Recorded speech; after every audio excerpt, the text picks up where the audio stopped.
Obbo Jawaar Mohammad faa bakka hin jirretti falmiin isaanii akka gaggeeffamu manni murtii ajaje.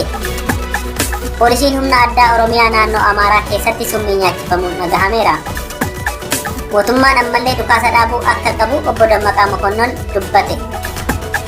Xiyyaara sagantaa nyaataa addunyaa fe'ee gargaarsaaf balali'aa ture godina Harargee Bahaatti kufee caccabe. Kanneen jedhan hangafootaa amma oduu tokko tokkoonan isinitti hima.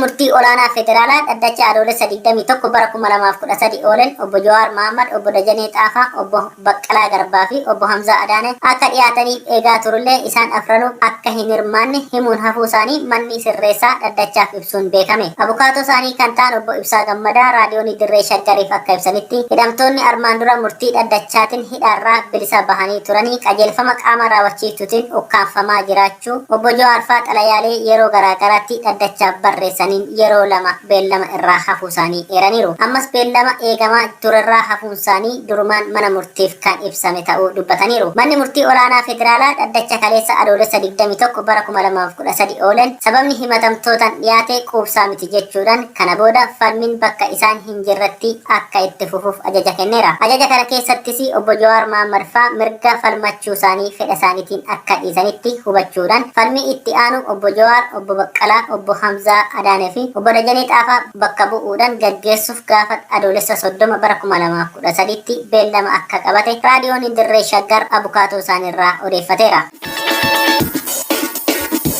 Poolisoonni humna addaa naannoo Oromiyaa dirqamaan lola babal'ifannaa lafa mootummaa Amaaraatiif tumsuuf gara daangaa Amaaraa fi Tigraayitti bobbaafaman summii nyaachifamuun dhagahame. Odeessi miidiyaalee hawaasaa irratti bal'inaan qoodamaa jiru akka agarsiisutti poolisiin humna addaa Oromiyaa kanneen lakkoofsa 37 ta'an nyaanni summaa'an kennamuufii isaatiin garmalee dhukkubsatanii miidhaa guddaan erga irra gahee booda gara adda waraanatti ergamuu isaaniitiin waraana ittisa Tigraayin booji'amuutu himama. Haa ta'u malee poolisoota humna addaa Oromiyaa kanneeniif summiin eenyuun akka kennamee fi maaliif akka kennameef hanga ammaa wanti ifa ta'e hin jiru jedhameera. Kanuma walqabatee mootummaan dhimma kana dabsee gara dharaatti garagalchuudhaan summicha akka waan waraana Tigraayin kennameefittis shiruudhaan ololaa fi itti fayyadamuu akka danda'u rogeeyyiin hawaasaa tilmaamaniiru. Barsiisonni Yuunivarsiitii Jimmaatii qabamuun hidhaman gadhiifaman. Barsiisonni Yuunivarsiitii Jimmaa baatiiwwan 4 oliif manneen hidhaa waajjira poolisii godina Jimmaa fi mooraa leenjii waraanaa Awwaash Malkaa Sa'aa keessatti dararamaa turan kaleessa adoolessa 21 bara 2013 magaalaa Bishooftuutti gadhiifamuun beekameera. Itti aanaa pirezidaantii Yuunivarsiitii Jimmaa Dr. Adulaa Baqqalaa dabalatee Piroofeesar Sultaan Suleeman, Dr. Takluu Gammachuu, Barsiisaa Gaaddisaa Baqqalaa, Barsiisaa Fayyeeraa Guddataa, Barsiisaa Jimaa Nagawoo fi Shumaa Ammee mana hidhaatti darbatamanii kan turan bakka hojiitii akkasumas mana jireenyaa isaanii keessaa humnoota mootummaatiin butamanii akka ture beekuun danda'ameera. Barsiisonni kunneen shakkii fonqolcha mootummaa raawwachuuf socho'aa jiru jedhamuun kan ukkaanfaman yoo ta'u ji'oota 4 oliif manneen hidhaa garaagaraa keessatti gidirfamaa turuun guyyaa kaleessaa magaalaa Bishooftuutti akka gadhiifaman odeeffanneerra. Itti aanaa ministeera muummee fi ministeera haajaa alaa Itoophiyaa obbo Dammaqaa Mokonnon marii kaleessa adoolessa 21 bara 2013 itti aantuu barreessituu ijaarsa dhimma siyaasaa fi nageenya mootummoota gamtoomanii waliin taasiseen gareen Tigraay lola itti fufus mootummaan Itoophiyaa ammallee ejjennoo dhukaasa dhaabuu ni qaba jechuun isaa FBC'n gabaaseera. Itti aantuun ijaarsa dhimma siyaasaa fi nageenya mootummoota gamtoomanii Roosmarii Dikaarloo gama isaaniitiin deeggarsa namoomaa godhamaa jiru akka hin gufanneef qaamoleen lamaanuu dhukaasa dhaabuu qabu jedhaniiru. Gama biraatiin mootummaan naannoo Amaaraa obbo Aganyoo Tashaagar xiqqaa guddaan beekaa wallaalan uummata Itoophiyaa nuuf birmachuun uummata diina saboota biyyattii ta'e kana yeroo dhumaatiif biyya kana keessaa balleessaa jechuun waraana duguggaa sanyii uummata Tigraay irratti labseera. Mootummaan federaalas humna addaa poolisoota naannolee, milishootaa fi dargaggoota guutuu biyyattii irraa walitti qabuun duulchisaa osoo jiru mootummaan Itoophiyaa ammallee kutannoo dhukaasa dhaabuu ni qaba jechuun lubbuu lammiilee biyyattiin qumaara taphachuu akka ta'e dubbatamaa jira.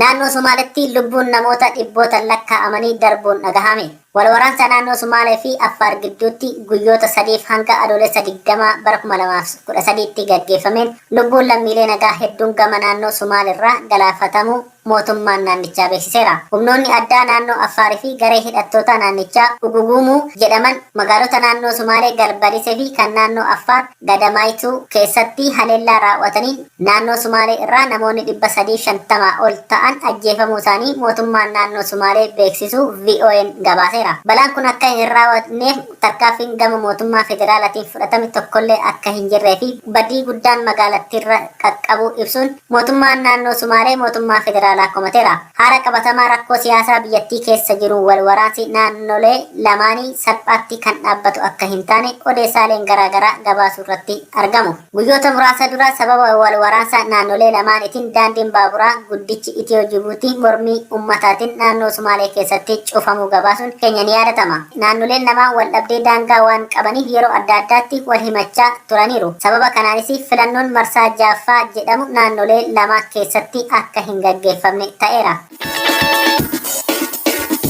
Pirezidaantiin naannoo Somaalee daandiin Itiyoo Jibuutii guutummaatti cufamuu mirkaneesse. Pirezidaantiin naannoo Somaalee Mustafee Muhammad haleellaa hidhattoonni Affaar sanbata darbe uummata Somaalee irratti raawwatan hordofuun mormii dargaggoonni naannoo sanaa kaasaniin daandiin konkolaataa fi baaburaa Itiyoo Jibuutii guutummaatti cufamuu Rooyitersitti himee jira. Garuu cufamuu daandii kanaatiin dhiibbaa dhiyeessii alaa magaalaa guddoo biyyattii Finfinnee irraan gahe haga ammaa beekamuu baatullee walitti bu'iinsa daangaa uumamee wal qabatee dhiibbaa uumame irratti aangawoota mootummaaf giddugaleessas ta'e kan naannoleerraa deebii dhabuu Rooyitersi gabaaseera. Mootummoota gamtoomanitti konfereensiin gabaa fi misoomaa qorannoon bara 2018 taasiseen biyya buufata galaanaa hin qabne Itoophiyaatti galteen alaa harki 95 kan argamu karaa daandii Itiyoo Jibuutii akka ta'e Rooyitersi gabaaseera. Pirezidaantiin naannoo Somaalee Mustafee Muhammad dhaamsa gabaabaa karaa Rooyitersi ergeen dargaggoota naannichaa waliin mari'achuun daandicha banuu irratti akka hojjetamaa jiru beeksisee jira.